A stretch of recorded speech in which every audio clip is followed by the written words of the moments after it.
maybe wearing a Leaf one. How about those wild Nashville Predators? But we'll talk that in about a minute. Going rogue. The Predators are going rogue. That's my theme for today. And you didn't believe my my source. I never I've never believed one thing you've said to me, Josh, ever.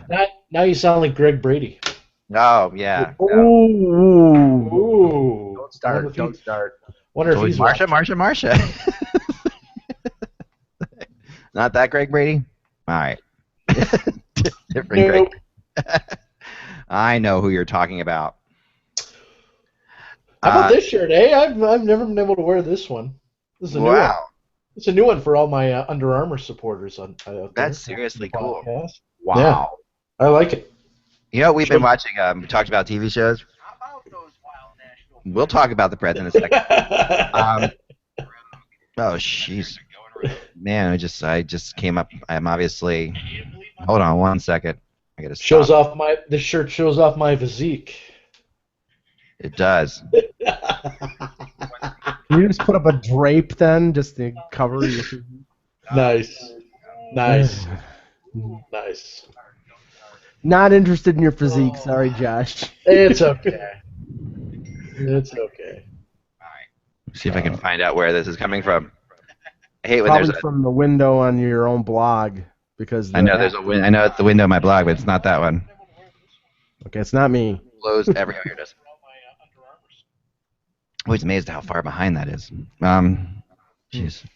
That's the next thing. I got to find a better way. I mean, this is such an easy way to do things, but it would be really nice to have a way that we're more live. The one complaint I got about the trade deadline show is our delays. You know, with even a 4-second delay on UFA day is too long. The delay for the news, or the delay for the show, just in general. Like, you know, I mean, during the days like this, it doesn't much matter. I mean, it would help if it wasn't delayed as much because we could talk to the chat room better. What is this? Buzz is taking over Dangle for Top Hockey Tube Hockey Podcast? What's happening? Victor Meisner said Buzz is taking over Dangle for Top YouTube Hockey Podcast. That's Steve Dangle Glenn. He does Where's this? I didn't know there was any kind of ranking of webcasts. I didn't know. I met Steve Dangle. I would like to have Steve Dangle on. I'll throw that out there right now. I think his writing is great. For some reason, he hates me. And Steve, I'm sorry if you're watching this or anything, but I don't know why you hate me. But I think your stuff is really good and really entertaining, and I have nothing against you. So if you want to come on, that'd be great.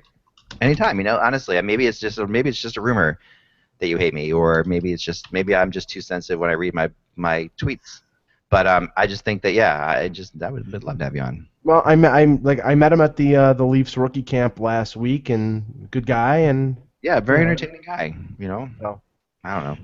Evan's all over you again, Mike. Oh, whatever. He said the day wouldn't be complete if Evan wasn't all over me. He thought you'd have a Sarah McLachlan T-shirt on today. No. It's in the closet. And by the way, I am 100% behind Mike in the absolute love and admiration of Sarah McLachlan. So anyone who takes on Mike about Sarah McLachlan is taking on me as well. Sorry, I mean I'm sorry to my Twitter followers yesterday because I had to boast. You know, I had to show my pride that I actually got to meet Sarah McLachlan. How'd you score that one? She does a meet and greet thing to raise funds for her School of Music. In Vancouver, which is a great cause, and I just paid the not too absorbent fee to it goes to a good cause, and I mean an even better cause. I get to meet somebody who I admired for a number of years, and unlike a lot of performers who I met some other performers in meet and greets, and they were barely friendly, like get me out of here. Yeah. She was a complete sweetheart, real nice. Took a couple pictures with us, awesome. with everybody who was there, and chatted for a couple minutes. But it was great. And then I got a great seat to the show, and she went for 2.5 hours. Which, if you compare her to some other people who I've seen recently, who after an hour and 15 minutes are ready to ready for the oxygen tank. Wow. So phenomenal show, and it was great. Did you tell her if her and Jeff Courtnall don't work out that you'd like to? Yeah, no. I didn't want security to bash me over the head and drag me out by what's left of my hair. So no. I wonder if he travels with her at all. I don't know. I could text him and ask him. No. let's not go too far here. Okay. But, no, I did not bring up hockey. I did not bring up her. She is still with him, though, right? Oh yeah. I believe so. Yeah. And someone says because we like Sarah McLachlan, we like Celine Dion, and actually that person is just clueless because there's no connection at all to Sarah McLachlan and Celine Dion. Yeah, the only connection is that they're both Canadian, and if that means that if I like Sarah McLachlan, I would like Josh Rimmer. I mean, they don't connect. Jeez. Yeah, we can't stand Josh Rimmer. It has nothing to do with him being Canadian or not. Right. Nice. Nice. But do you like Josh and Markham? Josh and Markham, follow him on Twitter. Oh my God! Oh, you just tripled his followers, Zach. Come on. Sure. We also have I won't give this guy credibility, so I'm not going to mention. Yeah. I did bring this go. It's a little slightly hockey related because I told you about it yesterday, Josh. This is head-to-head hockey. So the theory of this. I remember that one. Yep. Let me see.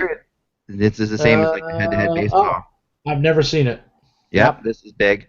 That was from before you were born, Josh. Oh, okay. Thanks. There's a date on that here, so I can see. Way back in the 70s. I don't think it's that far back. I want to say this is late 70s. Wasn't even a twinkle in my mom's eye. Yeah, Josh, I was born before Woodstock and the Monterey Pop Festival, so there you go. I was born 9 months after Woodstock. Here we go. So this is Oh yes. This is head-to-head baseball. Let me get this. So this is the head-to-head baseball we talked about before. Yeah. By the way, everyone, I'm only 4 followers away from 20,200 now. So thank you guys for following. Really? 20,000? You're a Twitter whore, Oh. So this game, the gist of this game, let me see if I think there's batteries in here actually, because I was playing it the other night. Yeah, there is. Okay, so the gist of this game, if you can see, okay, I will try to, okay, so how this works is going to be very difficult to play like this. Let me play it like this here. This is actually from when I was a kid. I do have 2 versions of these, though. I bought one off of eBay not too long ago. So what you do is you play like this. I think this is, okay, so you can see what I'm doing right now. I can pass back and forth. Okay, I just obviously screwed that up. But there's a 1-player version, a 2-player version. So your Corsi is lousy on this. You just gave it. Corsi's lousy. I can't hold the puck. I know. This is really, hold on. This is the skill level. Let me try the skill level of 1 because this is a little hard to do upside down and backwards. All right, so I pass like this. All right, so now you see I can pass back and forth, so I can pass to this guy, and then I can take a shot, right? this one. So if I shoot, so yeah, that was what you shoot. But on defense, what you did was this is kind of cool. So if I go to 2 players, it should work on defense now. So, all right, on defense you have your goalie and your defender. So your defender. Hold on, can't do this backwards. Man, this so try to do it. This is really tricky. All right, hold on, let me see. Okay. Yeah, well. All right, okay, so here's my goalie, right? We get the gist. Back and forth. I can go my goalie back and forth and go a defender back and forth. So you play like head to head like this. You stand there, with your friend and go, all right, let's go, and yeah, this was a great freaking game. Era of these kind of games, right? Josh, in the chat, somebody says they'll follow you for $10. I just responded. I said I'm short today. How about 5? There you go. Hey, I know everyone can't see my my new ad to The Office, which I had framed. So I'm going to show everyone. All right, let's see what we got. Let me just figure out how to do this. There we go. Hold on, let me go over there. Let me put the camera on you. 1 second. All right, what's that? That's Wayne Gretzky on the back pond. It's actually a Nike poster from the early '80s, and it's him. It's him. I don't know what back pond that is, but he was obviously a member of the Oilers because he's wearing an orange Oilers practice jersey. Whoa. Nice. Yeah. That's awesome. But, yeah, I was thinking of putting it behind me, but I put it up there. Is that he did that? Was he involved in that pond hockey movie that came out recently? Gretzky. There was a pond hockey movie I could have sworn he was involved with. I'll find out. I don't know for maybe sure. Somebody in the chat room would know. Yeah. So pond. It's yeah. That's awesome. I love that. Let me just give something a quick mention because I saw it yesterday and it's another sport, but I just think it was completely amazing. There is a commercial for Derek Jeter that I think they're going to show at tonight's baseball All-Star game, having to do with Nike and the Jordan brand of Nike, and it could be the best commercial. I mean, it gave me chills. Really? Yeah. Essentially, it was like everybody from John Lester from the Boston Red Sox to Rudy Giuliani to Spike Lee to Jay-Z to Jordan and Tiger Woods tipping their hat to Jeter. It's if you go online, you can see it. It's incredible. It's an incredible commercial. That's awesome. Well, I'm working on a way that we'll be able to show videos on here very soon. So we'll be able to do that. I would like to see that. That kind of stuff is what I want to do. Yeah. Here's another ad, guys. My buddy sent this to me. Diehard hockey fan, Sons of Anarchy fans will know him. Hold on. Whoa, hold on. Let me see that. Tig Trigger. Kim Coates. There you go. Also played Coach Ronnie Hortense in Goon. Yeah. He's a good buddy, and he sent that to me surprisingly the other day. So you guys don't get to see these great pictures, which I don't really have room on the wall. I guess I could rearrange stuff, but anyway. I still think that the best thing about Goon is that the Liev Schreiber, who is Ross Ray, the old Goon, is the voice of 24/7. Yeah. Yeah, and the star of a great show on Showtime called Ray Donovan, which I watch it. I watch that show religiously. Season premiere was on Sunday night. Yeah, and disappointing again. It was good. And his significant other is Naomi Watts, which is he's hitting a home run. What can I say? Nice. And just for you guys, I don't know if you know this or not, but they're actually they're not in production yet, but they're going to be in production of Goon 2. Yeah. I talk to Jay Baruchel. What's his face? Jay Baruchel every once in a while, and I have a couple of former hockey players that I'm friends with, former enforcers, and they won in the movie. So I've been telling Jay that I have some hockey players if he needs any. Nice. Okay. Yeah, let's get to some hockey here. Nice. We'll talk hockey. I do have to say one thing though, real quick. I want to say that we were talking about television shows, and I am watching. Last night, someone said, what is you watching besides just like dramas? You're looking for a good comedy. I am watching season 3 of The Veep on HBO. Oh. It's friggin' hilarious. I'm sorry, that show is very funny.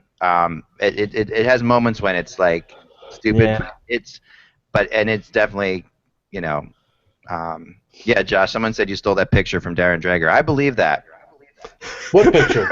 That Gretzky picture. Yeah, it says 2 dregs.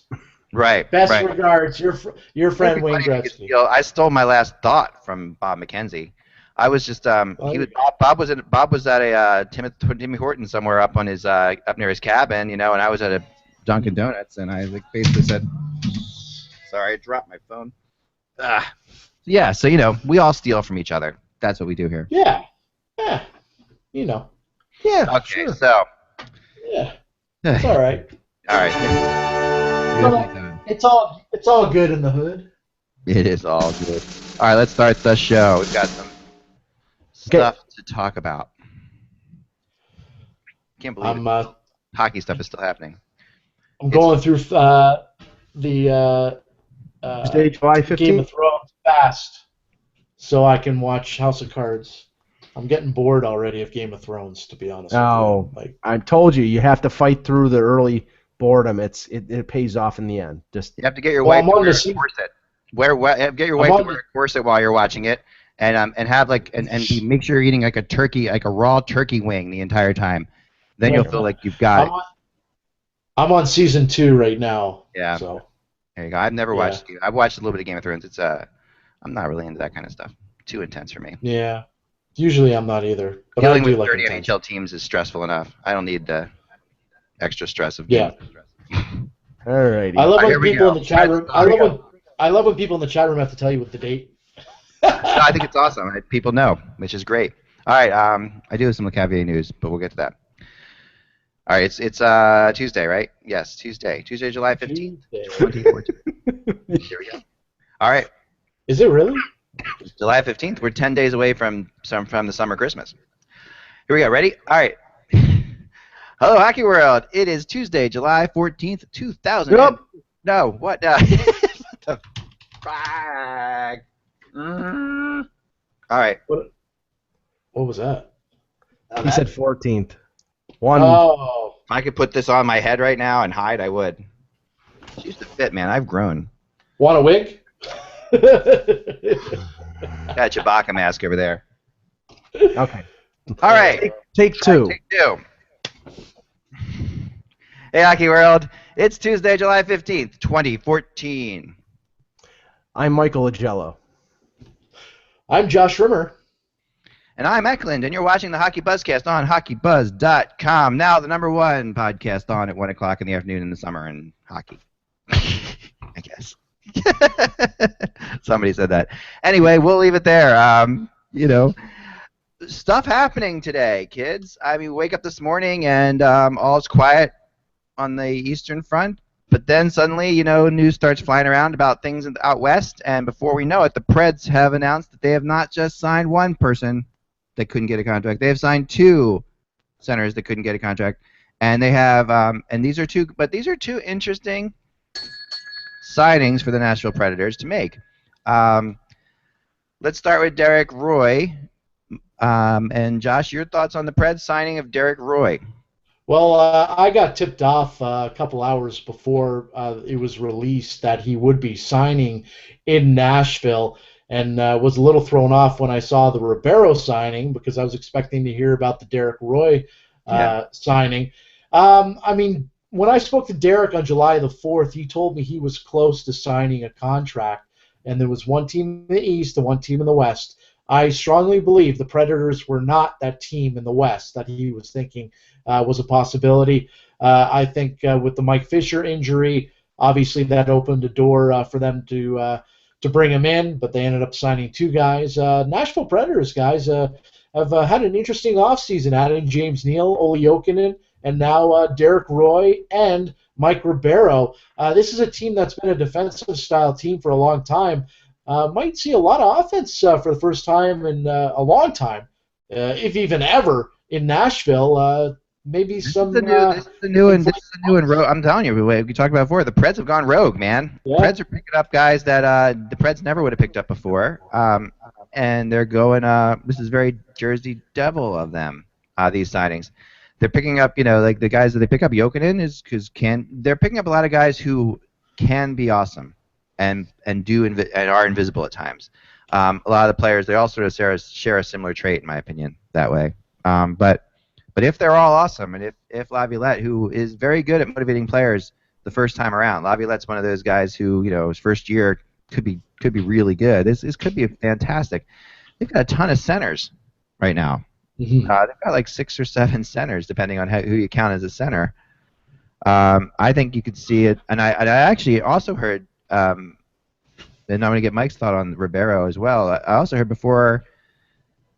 just before the podcast, that there's another move going on with the Preds. It hasn't happened yet, might not happen today, but there's yet another move going on, and this one. I think it has to do with the defense. I was told that maybe they're looking at a defenseman right now, as their next move. But also remember, this is a team that last year had some difficulties, not only scoring wise, but they were without their #1 guy, their netminder, Pekka Rinne, who missed a good majority of the season last year. If this guy comes back healthy, I mean, watch out. These Predators are definitely a playoff team. I'm with you. And think about the Preds last year, and think about the job that Barry Trotz did last year. I mean, of all the years of his coaching, this could arguably be the best year he's ever coached. Because, I mean, they fell, what, were they 8 points or out of the playoffs? They were close, right? It wasn't that, like 3 or 5, 8 points, I'm not sure. Somewhere in there, somewhere around 5 points out of the playoffs. And if Rennie plays, I was talking to somebody this morning, and I'm stealing his words, but he's absolutely right. If Rennie even plays 25 more games than he played last year, that 5 points or 6 points or 7 points, they're a playoff team. I mean, it's just Rennie definitely is. I mean, he's their best player, and they played without him the entire year. And he's a top 10 goalie in the league, guys. He's top 10 goalie in the league. I mean, people are going to say Shea Weber is their best player, but I think Rene's their most impactful player. I mean, he makes the difference more than anyone. I mean, when you have a goalie, whenever you have a top, I wouldn't even put him in the top 5 even. When you have a top 5 or a top 10 goalie, that's your best player on the ice. No question. And they actually did get a good performance out of Carter Hutton, their backup goaltender, who filled in for Rene. And they had to go out and get a guy like Devin Dubnyk for a little while until Rene was able to come back. But yeah, if Rene can play 60 games, then this team could challenge for a playoff spot. And I have to give David Poile a lot of credit, because not only the signings today, he brings in Anton Volchenkov, who I believe was bought out by New Jersey for $1 million. Jokinen 2.5. That may be about what about the correct price point for him. But you get Ribeiro and Roy total for just a little over $2 million. That's pretty great. And I think that they had to do that for one reason, because Fisher is probably going to come back around the All-Star break, probably Christmas, January, around there. If he comes back, if he's completely rehabilitated from this Achilles injury, they have to make sure that they have the room under the cap. I mean, if they would have paid Ribeiro and Roy significantly more money, then they probably would have been not in danger of going over the cap ceiling, but I think they have a budget number that they want to stay under. They two cost-effective signings. Now, granted, Ribeiro and Roy are not perfect players. Ribeiro doesn't know how to play defense. He's strictly an offensive player, but I think he would fit in with what Laviolette wants to do. Derek Roy is a good depth center, second, third line guy, and when Fisher comes back, I think he could either drop down to a lower role, maybe even move to the wing if he has to. But I mean, Nashville made some really prudent moves this offseason, cost-effective moves, and I would rather have, as somebody said some reporter just said on Twitter, I would rather have Derek Roy, Mike Ribeiro, and Olli Jokinen for a total of about $4.5 million than Mikhail Grabovski at $5 million. Well, yeah, no question, I agree with that. Somebody put in the chat room, the Nashville Predators missed by 4 points. So thanks very much, Pens8771, for that. Yeah, they missed by 4 points. So yeah, I'm with you, Mike. I mean, it's like this is they've made some very smart signings. Volchenkov is a huge signing for them, and people don't even it really went under the radar. But having followed Volchenkov's career and having seen him play in different situations, remembering his lineage too, like his dad was on the the Russian team that the Miracle on Ice team beat. That's like Volchenkov's history, right? So he's a great guy too. And I remember covering him with Ottawa when they went to the Cup final against Anaheim and talking. He was a go-to guy for me in the locker room. Just really solid guy and knows and just hard nosed, like the definition of a defenseman. Like Volchenkov is. Big pickup there, and that I think what's coming next is a trade for the Preds, though. I wouldn't be, the name I have heard, and this is not like I'm not going to throw this out there as like a big rumor, but the name that people seem to be interested in could possibly be on the way out is Colin Wilson. And he's got value out there. Wilson has value, and he should have value. He's one of those guys who goes to another place and suddenly, maybe he is. Maybe he is suddenly the kind of player who with a new team becomes. Because I'm a big fan of Colin Wilson. So. Well, I think the case there, Ak, is that he's 1 year away from being an RFA, and he's put up a couple decent seasons. He's scored in double figures, 3 of the 4 years he's been in the league. He's being paid around $2 million right now.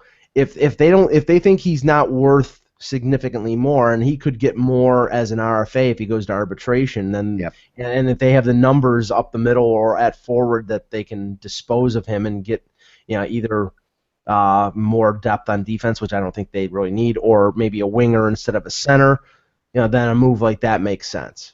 Yeah, it does. Now I'll tell you, Ribeiro, I mean, no matter what happened in, and there's all different sorts of rumors. I'm not going to get into what happened in Phoenix with Ribeiro. No matter how you slice it out. You okay there, Josh? Yeah, just tickle in my throat. His daily cough. Yeah. Fine. I wasn't laughing though. And okay, so no matter what, and people in the chat room are agreeing with Colin Wilson, and believe it or not, guys, because of the delay and everything like that, but Colin Wilson's the guy that I actually do think is the guy. But this is the thing. This is my opinion on Ribeiro. He can pass. I mean, the guy can set up players like no one's business. He's a playmaker. He is. He's really good around the net. Mm-hmm. And you've got James Neal. You picked up James Neal. You need a playmaker. You need to get James Neal the puck. And I think James Neal goes from like a 25 to 30 goal scorer into like a 40 to 45 goal scorer with Mike Ribeiro, or 35 to 45, say. So you get another 10 to 15 goals out of James Neal by bringing in Ribeiro for $1 million. I especially think that the Nashville power play is going to be really good this year. With Ribeiro had a great year on the power play in Washington a couple years ago. With Neal probably standing in front of the net, and with Weber blasting howitzers from the point, I think that Nashville's power play is going to be phenomenal. So here's my thought on the Predators this year, and this is what this is a little preview of my preview of the Predators, because I've been working on my previews a little bit here, and I have sort of sketches out for all of them. And this move today further confirms my thoughts on the Preds. They are either going to be in the top 5 of the Western Conference, or they're going to be horrible, absolutely terrible, to the point where these guys are all going to be moved at the deadline, and they're all trade deadline type players. They're all 1-year deals. And either way for the Preds, I think, is a good move. I mean, either way, if they make a big turnaround and they get the bump from Laviolette, and they make the 1-year thing, and the fans are excited because we've gone rogue, and now we're no longer your mother's friends, Nashville Predators. Whatever you want to get. Predators haven't been around that long to say they're no longer your mother's Predators, but they're no longer, they've been this. So to me, they either have this big outburst where they completely, and I would expect the Preds to come out on fire, because Rene and all these players are going to want to prove something in the beginning of the season. So I would expect, we're going to know about Nashville very early. If they're under 500 in the first 30 days of the season, they're going to be in the Connor McDavid sweeps. If they're not, if they're above 500 and really playing strong, they're going to be a battle. They're going to be a team that's going to battle. Not just for a playoff spot, but could perhaps be as good a chance as any of knocking off the LA Kings in the playoffs. I mean, the Preds they have the kind of team that could do that. They've got the really solid offense. So I think this is and in a way, isn't this what you get with Laviolette? You get, you're not going to get a middle-of-the-road thing, which is what Nashville fans have been used to for all these years. They've been used to a middle-of-the-road team that's going to make the playoffs barely, or not make the playoffs barely, but it's always going to be competitive. This is going to be a team that's either going to be very exciting to watch and really competitive, or really a disaster. So, Josh, your thoughts on that assessment, whatever I'm trying to say? The assessment that the Preds are going to go one way or the other? Yeah, no, I can agree with that. I mean, it depends on if the players buy into Laviolette's system right away. I think that is a huge thing.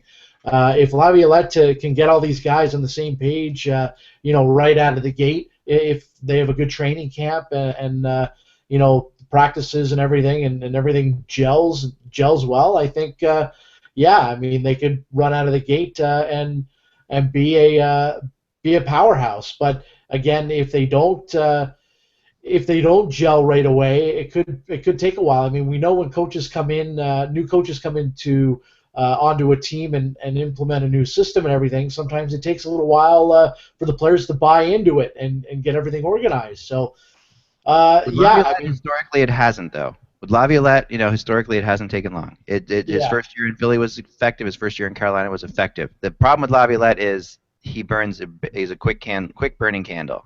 Yeah, he's like a Ken Hitchcock kind of. Yeah, even more so, I think. I think because Hitchcock's system is based around defense first, which can enable you some more time. Laviolette's system is based around offense first, which is, if it doesn't work, it's a disaster, right? So that's my thought on that. Yeah, I agree. It could go either way. And it's going to be a tough transition for a team that's been defensively focused to play that quick transition game that Laviolette wants to do. The moves that they just made, I think, help because Ribeiro is that type of player. I don't know if Jokinen has the wheels to do it anymore, but I think he's more of a depth center signing. And Roy, I think Roy played pretty effectively for the Blues last year. So, but I think Dale Talon last year with the series of one-year signings that he did just before the season has set the a blueprint for some NHL teams. Go out and sign a bunch of players to one-year deals. Yep. If you're a contender for a playoff spot, you keep them, and if you're not, you have ammo at the deadline to trade effective players who are under cheap contracts for draft picks and prospects. It's a good scenario. It's a good plan, and like you just said, that's what Poile might do. I think that's what they're thinking here. They're going to go for it.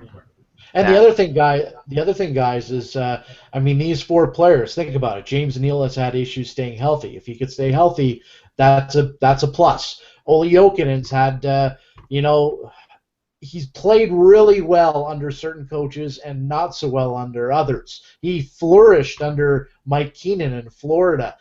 Can Laviolette be that kind of guy that he plays well? It's possible. And then you have Ribeiro, and I don't want to get into his off-ice stuff, but if he can, I guess be a contributor to that Nashville team, I think that's a bonus for them. And Derek Roy, another guy that's gone missing. He's been MIA a lot of times. So you have four different guys with four different issues in the past, and if all four of them could come together, and do the kumbaya and it's possible that this team could be a top 5 team in the West. They all have to stay healthy, and that's a big thing. I mean, all of them. The one thing that they have lots of things in common. One of the things they all have in common, they all went to Dallas and failed at one point. Jokinen, Roy, Ribeiro. They've all gone through the Dallas system, right? But and that makes me wonder too, because we look at Neil as being such a great GM, and why aren't any of these guys still around? I think Jokinen's probably before his time, but I'm not sure. But the whole thing is still they're not there. So, but the other thing they all have in common is that they're all injuries waiting to happen, and they've all been guys who have. And with what the Preds went through last year, that can be a big deal. The Preds need to stay healthy this year. On one hand, there are games when Derek Roy is still as exciting as any player in the league. He can fly, but if he can't fly, he's very regular. If he's not 100% healthy, he's a very regular player. Josh, you have thoughts on, and you have other things too, right? Yeah, I wanted to bring up San Jose. I don't know if you guys heard about this or not, but in the past week. I'm sorry, Josh. I'm wrong, Jokinen. I apologize. That's my mistake there. UC was in Dallas. I apologize on that one. No problem. A week ago, it hasn't gotten much play, but it set up a red flag to me. In San Jose, Thomas Hertl, who suffered what the club called a minor knee injury last week, a week ago today. There's been no response at all about it. And this is a guy that missed significant time last year from the knee injury that put him out. I forgot who took him, the player that took him out. It might have been Torres. Was it Rafi that took him out? I know it was an ACL injury. I don't remember. So Derek Roy just texted me. Yeah, I'm sure I did go to Nashville. Thanks, Derek. Anyway, San Jose with Hertl with a knee injury. He had a knee injury last year. I worry about that. Plus, you have Logan Couture, who's coming back from a wrist injury, and he had wrist surgery. I think maybe a month ago, so he hasn't really been able to do much with his. So you got two guys that are concerns about in San Jose. Plus, you have the rumors with Thornton and Marleau. You got to think something's going to happen at San Jose. At least insurance policies for if Thomas Hertl isn't going to be healthy this year, or Logan Couture if he isn't 100% when the season begins. You got to believe San Jose is going to do something. Yeah, and I think that might have something to do with the other Nashville move too. I do. That you put that together, or that you. I mean, we talked about the Sharks, and the Sharks were adamant about the fact they were going to keep their GM and keep their coach, but they were going to make changes. And if I'm a Sharks fan, where are those changes? I mean, how is this team better than they were? I mean, they haven't improved. Last year, they did a ton to improve their team. They made great moves last year. This year, not so much, And I would have been fine with them just saying, listen, we choked against the Kings, but we're not going to change much because we got a hell of a team. But they didn't say that. They came out and they said, okay, we because they got a lot of young players coming up too. I really wasn't a big fan of the Sharks' whole thing about we're going to make. I didn't like them coming out and saying they were going to make changes. It's always a disaster waiting to happen, even in a market that isn't covered as much. You can imagine if San Jose was Toronto right now and Toronto had said what San Jose had said, we're keeping our GM, we're keeping our coach, we're making lots of massive changes and hadn't made any changes, there would be hell to pay, Mike. Well, that's what happens, and that's what's happening in Toronto. Because really, I mean, Toronto has changed a lot of their bottom six guys, bottom pairing defensemen, but they really haven't changed any of the core, and neither is San Jose. And I just now what Josh and you were talking about regarding Hurdle. I mean, is it possible that San Jose goes out and tries to get a low price signing of somebody who they know, like a Devin Setaguchi, bring him back for a year or something like that? I mean, that's possible. They could make Setaguchi and San Jose. I did that. Just I mean, I don't get what you're saying, but I'd squelch that one because I don't think that's going to happen. Or David Booth or something like that nature. I mean that those avenues are open to them, and there's still some players out there who could be complementary players who could help. But I really think that the problem is that they came out at the end of the season and said, we're going to change this team significantly. And if you consider walking away from a 38-year-old defenseman in Dan Boyle and buying out Marty Laviolette, so what? I mean, I only think that does not constitute great change. If you're going to change the locker room, if you're going to change the the culture of that team, you have to trade Marleau or Thornton. You have to address the core of that team, and Doug Wilson hasn't. And if they fall flat on their face next year, then I think it's clean sweep. I think it's Wilson. I think it's McLachlan. I think it's a number of people out of there. I think when you come and you back the GM and the coach like they did, you're saying Thornton and Marleau. That's the only other way you can go. It's got to be those two players. Those are the two faces of the franchise. Those are the two guys that have all the playoff disasters, in common. So yeah, it's got to be that. And and I don't buy that Joe Thornton doesn't want to leave doesn't want to leave San Jose. I've talked to enough people around that situation that Joe Thornton would leave San Jose in the right situation, and he would come to Nashville. I know he wouldn't turn that down. But I not to say that that's the next move, because at this point I don't think that is the next move. I still think that Joe Thornton could go somewhere, and I still am kind of waiting for the Penguins Marleau thing to possibly drop, as Josh talked about yesterday. Yeah, and the other thing I'm worried about with Pittsburgh as well, Ak, and I think I texted you about this earlier today, is Sidney Crosby, and he's been having issues with his wrist, and he elected not to go for surgery. I think that might be a mistake on Crosby's part, or the Pittsburgh doctors, because, I mean, this is something that, I mean, when you don't have surgery on something and you hope it, that through rehab and that you fix it, a lot of times that doesn't happen, and you can easily aggravate it again. If you remember what happened last year, I mean, with Claude Giroux, he did elect to have surgery. Yeah, he was out for maybe for quite a bit, and he wasn't 100%. I'd say for a month and a half, 2 months. Yeah. But you know what? Most important time for Pittsburgh is when you get to the playoffs. Right. And if Crosby aggravates this wrist injury, he's not going to be ready for the playoffs. Or he'll play the playoffs, but might not be effective.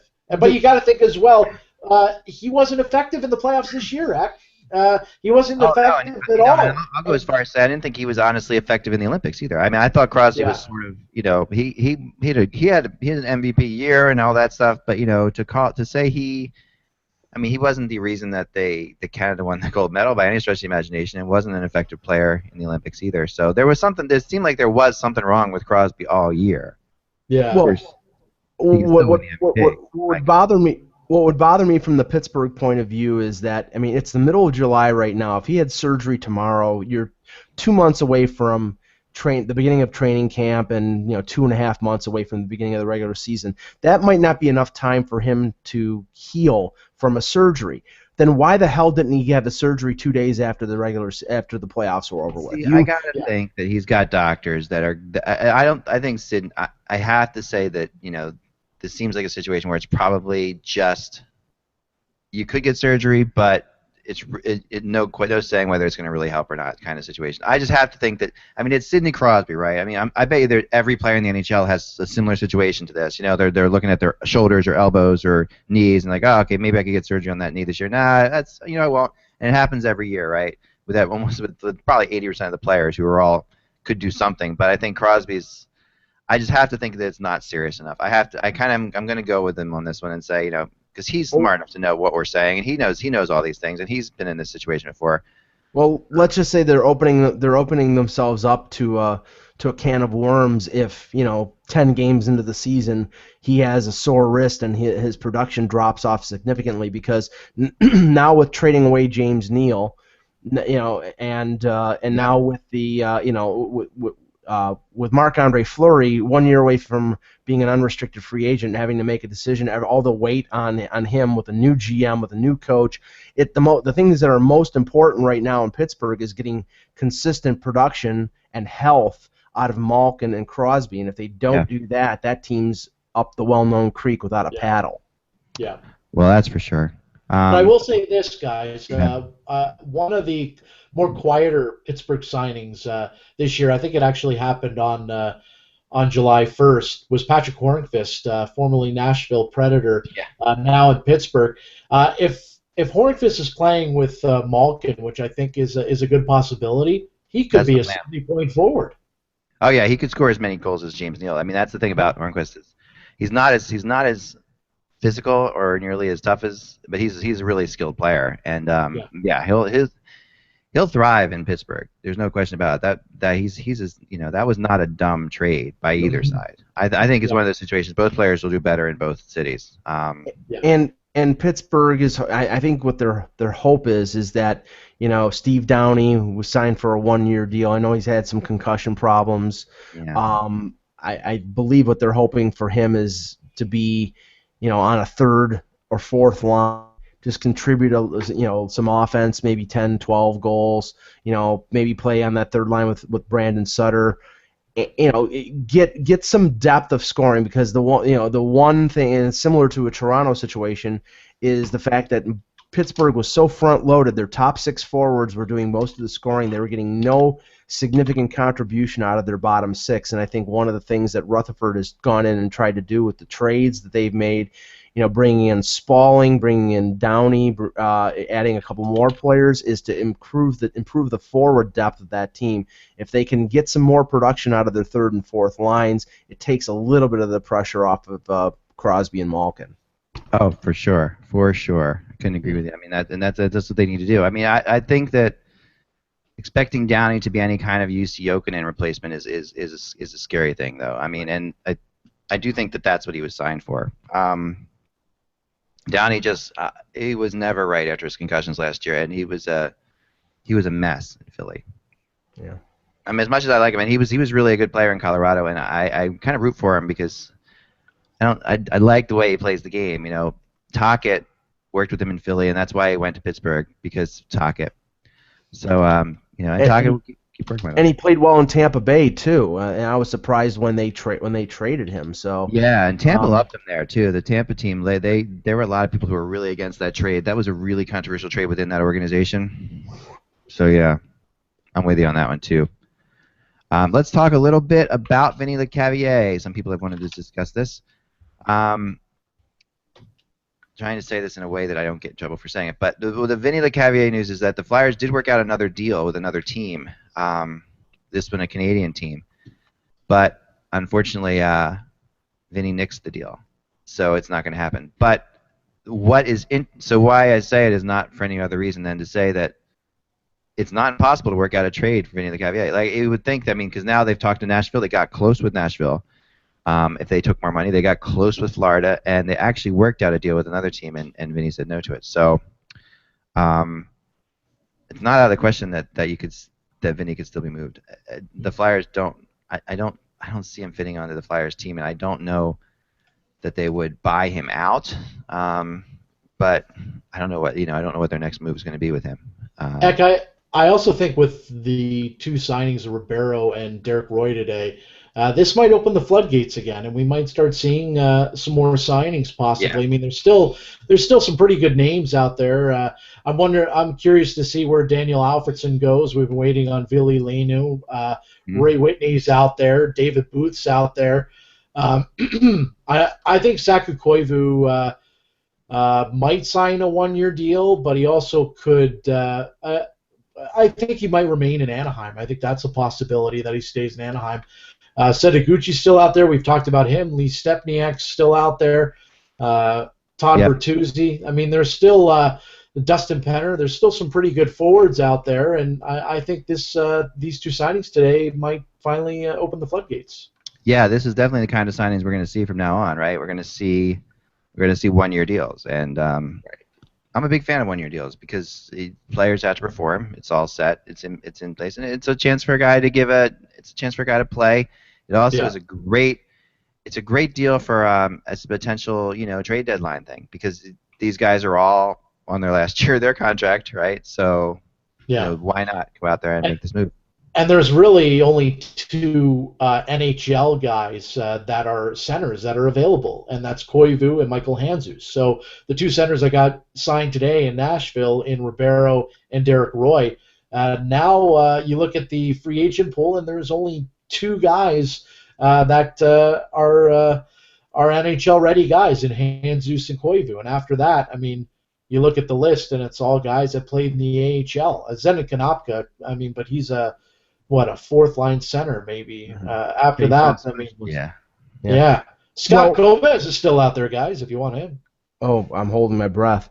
Well, one thing I think, and I mentioned it yesterday, that I think will start the dominoes falling is the beginning of salary arbitration next week. Where you have players who potentially could get awards, and if they get an award that a team doesn't particularly like, they can either walk away from them and then they become unrestricted free agents, or they may either come to an agreement before the arbitration hearing or trade them before the arbitration hearing.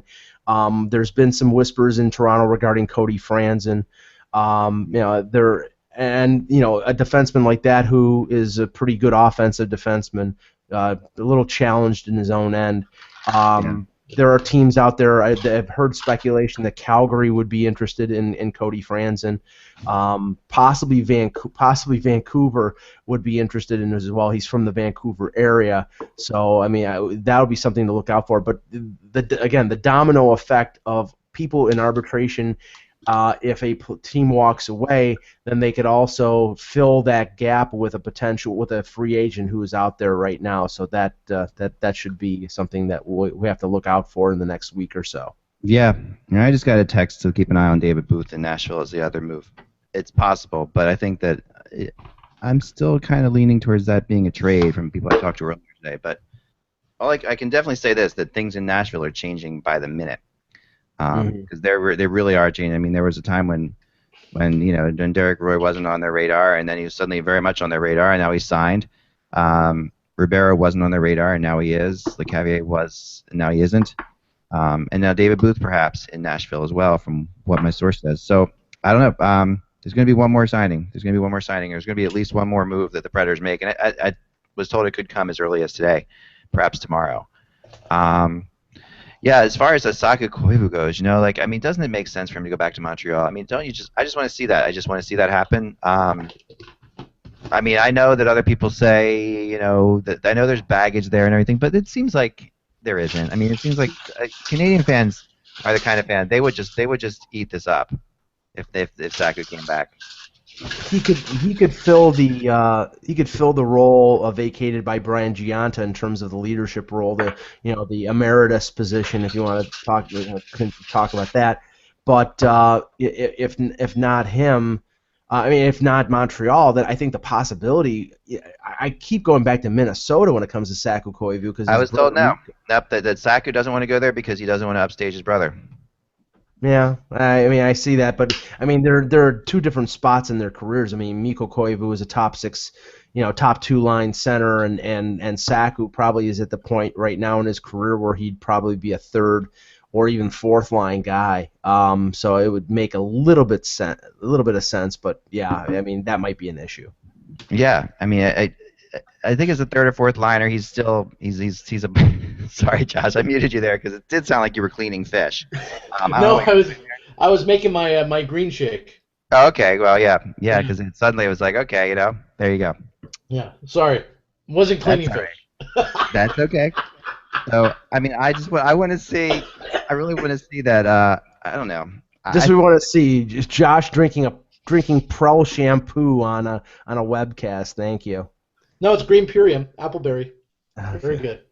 Free advertising. There you go. I don't think the Canucks will be signing Bertuzzi. No. Guys. No. Well, no. Isn't that where the trial is? Yes. Yeah, that's not going to happen. There'll be an easy commute. Although, remember, Vancouver did meet with Mark Crawford before hiring their head coach.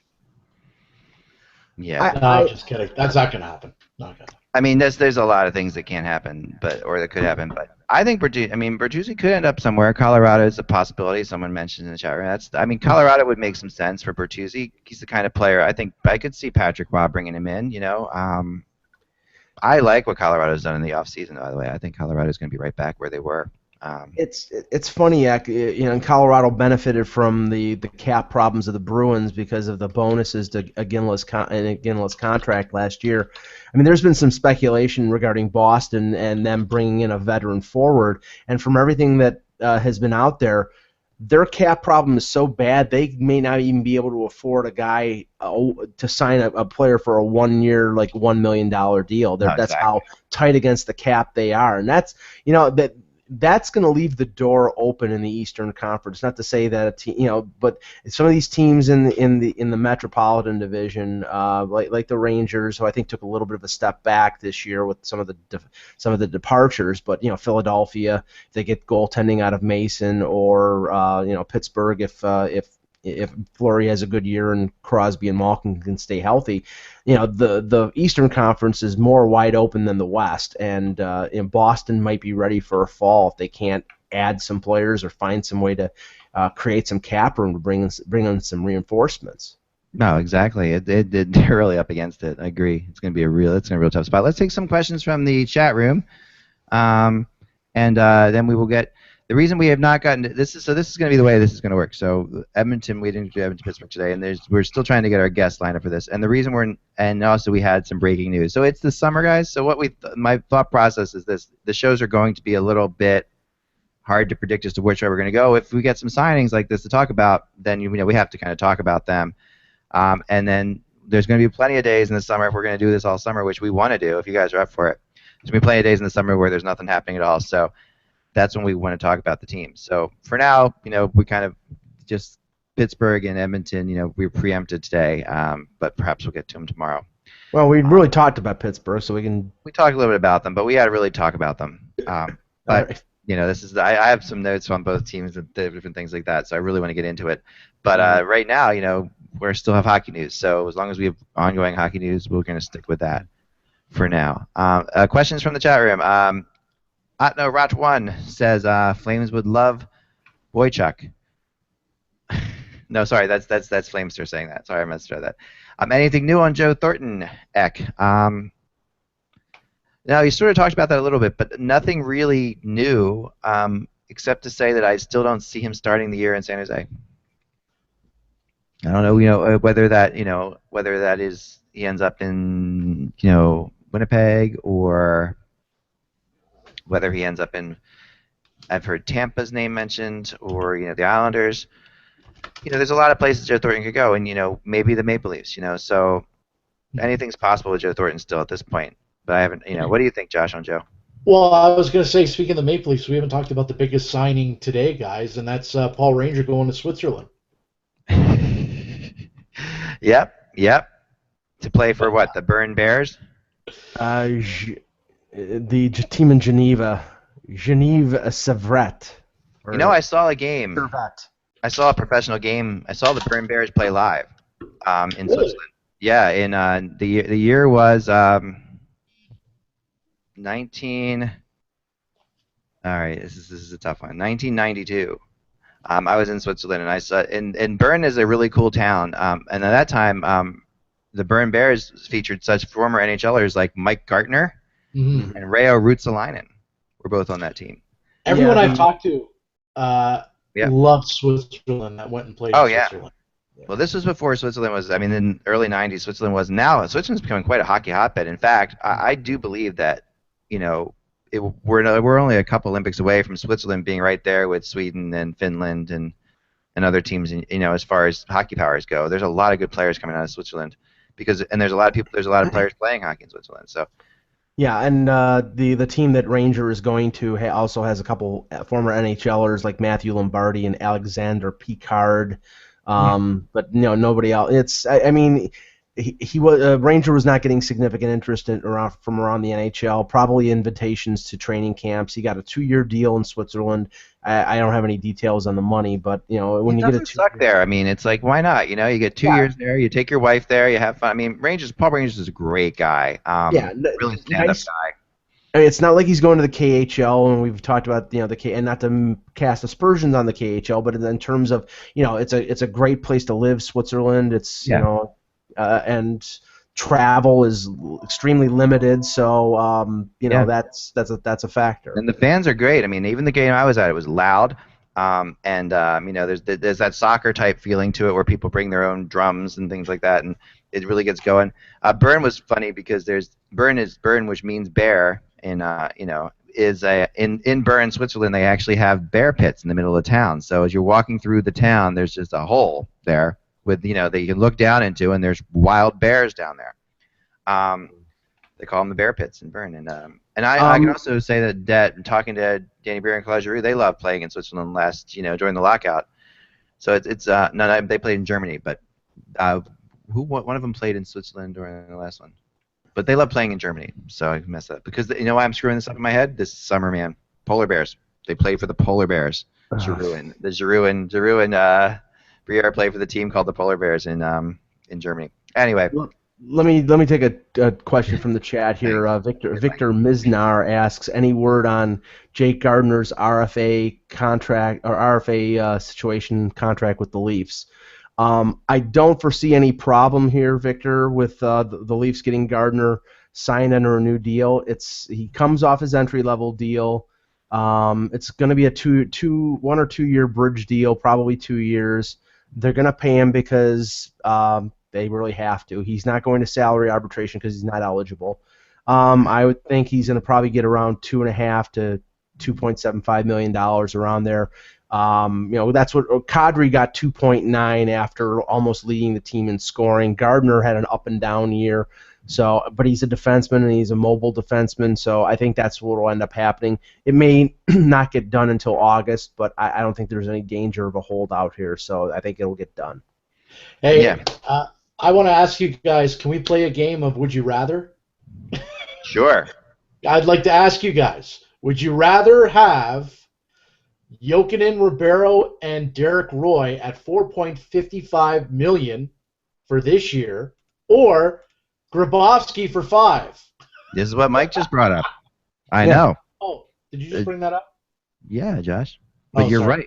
I was cleaning fish, so I missed that. Sorry. Yeah, you got to watch out. I would rather have any one of the three over Grabowski.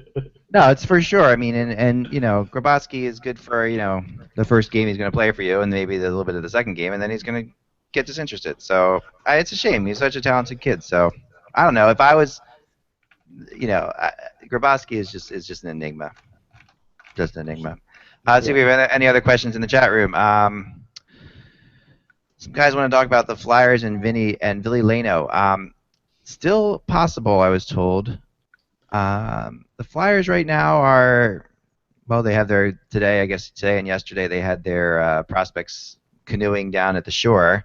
So, but I haven't heard much about I haven't heard any real news on the Flyers, and with the exception of the Lecavalier stuff in the last couple days. So, but here's another one in the chat for everybody here. Josh Boyd asks, any word on Mike Green to the Red Wings? Could the Wings possibly be inquiring about Letang? Well, yeah, I mean they're going to be inquiring about Letang if he is indeed available. But why didn't they just hire Dan Bylsma then?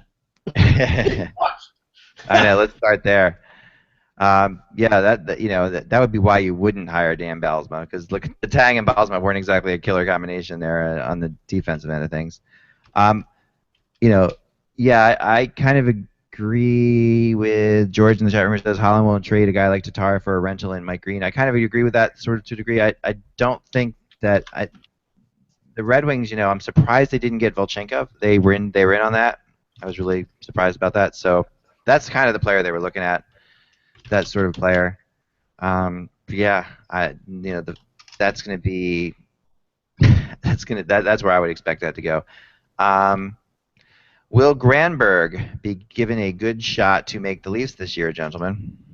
Josh, or start that with him. I don't know. Granberg? Yeah. I don't see him making the Leafs this year. Mike, would you like to add something to that? Yeah, Granberg he'll be given a good chance to make the team. This will depend on the Cody Franzen situation, like I was discussing before. If Franzen's not there, then I think he could be one of their top 6. With the acquisitions of Pollock and Robidas and Phaneuf, they all play right defense. Granberg is a right-hand shot defenseman. He's only 21 years old, so there is no rush, so he could stay with the Marlies another year. I think he's but they like what they saw last year. He's a big, tough kid, not a goon, but yeah. He has mobility. Plays really sound defensively, and I think he's a top 6 defenseman in the future. But the future might not be right away. I think they brought in these veterans that they didn't have to rush a guy like Granberg. I would agree with that. I think that's a really good assessment. And I mean, when I said Detroit, I was interested in guys like Volchenkov. They were looking at Volchenkov, but they are interested in trying to trade for Tyler Myers too. They're very much involved in that. So the Red Wings, they need to make their defense better. But beyond Tyler Myers, I don't know that there is a top 2 or top 4 defenseman that you can get right now in the NHL. Brian Campbell. Brian Campbell is not available. They're not going to trade him. But he wants out. Yeah, but they're not going to trade him. Yeah. They don't want to get rid of him. I mean, he's really important to their team, and I've talked to people about this. And even if he wants to be traded, they're not going to move him. He's under contract and he's stuck there because he's a very valuable player to them in this rebuild right now. So. And for the people in the chat who are probably saying Dion Phaneuf, the one thing the Leafs are not going to do is trade Dion Phaneuf inside their own division. Yeah, and Dion Phaneuf and Babcock would not work. Yeah, I don't think so. That wouldn't work at all. I did look a little bit more, Josh, into what you were saying about your instincts on Tyler Myers in Vancouver, and there have been talks that have been on and off again about that, but I'm not surprised. It's not impossible. It's not impossible. I don't think Tim Murray's definitely not trading him to a team in the East. He's definitely going west. He's trying to, at least, yeah.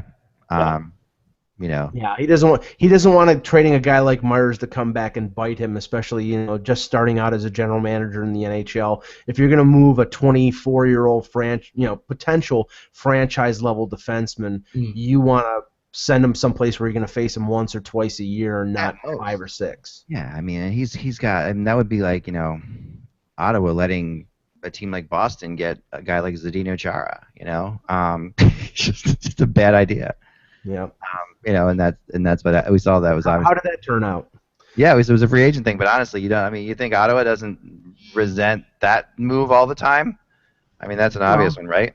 Wade Redden or Zdeno Chara? And let's admit this though. At the time, people always go back and say they look at that Redden Chara decision now in 2020 hindsight, but at the time, I was with them. I thought I was like, Chara, yeah, keep Redden. Redden's got, at the time, I'm telling you, I was running 100%. I would have made the same exact mistake they made on that one.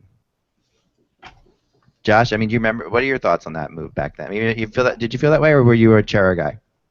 I mean, I've always been a Chara guy. I mean, I like to be able to say that Chara is a good friend of mine, and I do talk to him quite a bit. I book him on Hockey Central at noon a lot. I've always been a big fan of him. I mean, in New York, maybe I wasn't a big fan of him when he was with the Islanders, when he wasn't as productive. But when he learned, to use his size and his strength, and use Brendan McCabe, Brian McCabe is a ragdoll in the playoff. Well, that was in the playoffs, wasn't it?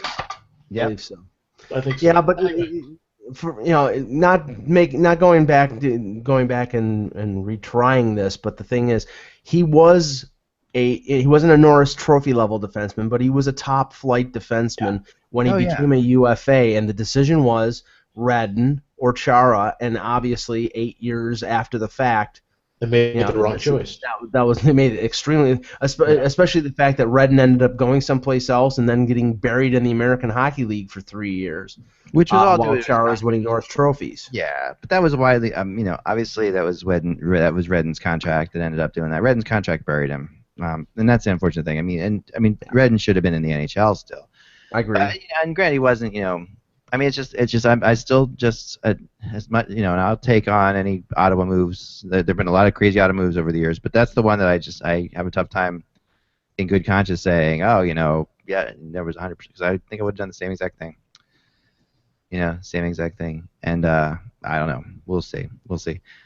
So Myers for Edler? Nope. Jake? Nope. Gonna take a lot to get Myers out of Buffalo. It really is, and we'll see, but if it's possible, teams are trying, and we'll find out more soon. So thanks, gentlemen. We appreciate it. We will be on top of everything. We'll. One more question: is it true Evander Kane asked for a trade out of Winnipeg? I have not heard Evander Kane asking for a trade out of Winnipeg, officially, like going and saying I want to be traded. But. I would say that it's pretty obvious that Evander Kane wants out of Winnipeg based on what we've seen. Yeah, when Evander Kane goes on Vancouver radio and says, "I'm a Winnipeg Jet right now," means he wants out. Yeah. And I don't think he's doing himself or Kevin Cheveldayoff any favors, because then the Sharks are in the water. They're smelling blood, and they're not going to get in the water, Mike. I agree with you on that. Yes, there you go. And they aren't going to get what would be perceived as fair value for him. And if they're not getting fair value, then they're not going to move him. So he's actually causing more of a problem by opening up his big mouth. I agree. And many teams out there, who were looking at him before, have really moved away from him. So it looks like Evander Kane's going to stay in Winnipeg this year. For now, and it looks like Brodeur is going to do the old Roger Clemens thing and sit around and wait and see what happens, which makes some sense, for Marty Brodeur. I mean, if you're Brodeur, you don't have to play in October and November. You think that doesn't really thrill Marty to play in October and November. He's fine, he's fine sitting around waiting for the team. I mean, think about last year. Think about Pekka Rinne going down for the Predators last year, and think about that happens early on. Don't you think the Preds, if Marty Brodeur was out there, would have then suddenly gone to him and say, hey, we like to. I think that's what Marty's going to wait for. Marty's going to wait for one of those goalies to collapse and go down, which inevitably happens to every year we lose a top goalie that changes the whole dynamic. So, this is what he's going to do. I just don't know if Marty Brodeur could handle the number one job anywhere anymore. I know he played 39 games last year. I know he's, a future, no doubt Hall of Famer. Oh, yeah. But I don't think he's up to it. I think if he goes someplace and he's a 1A playing 25 to 30 games, that is fine. That should be his goal. But if he hopes to get a starting job, I think he's off his rocker. But if you don't go till the end of I mean, if you don't sign until December or January, how many games are you going to play? Yeah. So it's possible he could come in and be a top guy, but still, not play very long. I think he's smart and stood out. I mean, he doesn't have to. He's still in shape. He's going to be fine. He's going to be able to pick his spots better, kind of like Timmy Thomas did last year. So we'll see what happens. But I like that idea. All right, guys, time is up. We will talk to you soon. Talk to you tomorrow. Thanks again for watching. You can follow Josh at Josh Rimmer Hockey on Twitter. He's only 20. Or Josh and Markham. Or Josh and Markham on Twitter. No, check that out. Don't follow them. And Josh is only 20 followers away from 20,000 and 245 followers. So make sure you get. Oh, sorry. 3 followers away from that. You can follow Mike at Mike in Buffalo. And at Mike in Buffalo is where Mike is and where you can follow him. And I'm at Eklund. And Josh, you have a question? Not a question, but just want to let you guys know that Hockey Canada did make it official. Tom Rennie is now the new president and chief executive officer of Hockey Canada. So congratulations, Tom. Congratulations, Tom. This is where Edmonton Oilers, former coaches, go. Hockey Canada. Right, Hockey Canada. We'll talk soon, guys. Remember, without the buzz, it's just hockey. Thank you so much for watching. We'll see you tomorrow. Fare thee well. Find my button to stop. Sorry, guys.